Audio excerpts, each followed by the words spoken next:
ყველას გამარჯობათ, მეგობრებო. ჩვენ ახლა წავიკითხავთ ქმნილება ბათარიკი. თავდაპირველად ღმერთმა შექმნა ცისა და დედამიწის მასალა. ეს მასალა არეული იყო ერთმანეთში და ამ ნარევზე იწვა საშინელი სიბნელე. მაშინ უფალმა პირველ დღეს ბრძანა იქნას ნათელი და იმ წამსვე გამობრწყინდა ნათელი.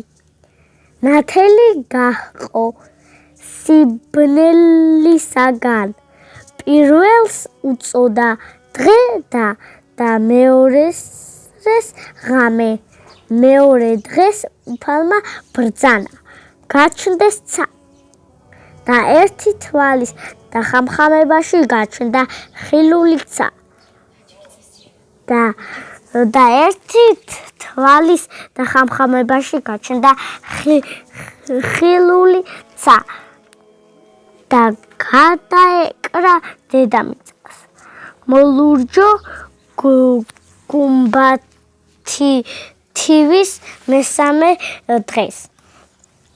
ღმერთის ბრძანების წყალი გაიღო ხმელეთისაგან და შეგროვდა მდინარეებად და ზღვებად, ხოლო ხმელეთმა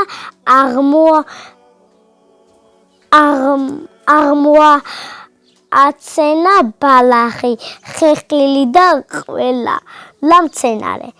მეოთხე დღეს უფალმა გააჩინა მნათობნი, ცისანი მზე, მთვარე და ვარსკვლავები.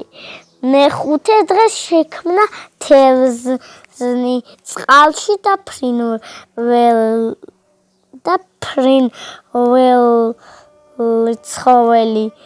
ხმელეთზე მცხოვრები და უკანასკნელად მეექვსე დღეს შექმნა ადამიანი. გამოვიწერეთ არხი. ყველას კარგად. ამით ვასრულებთ, მეგობრებო.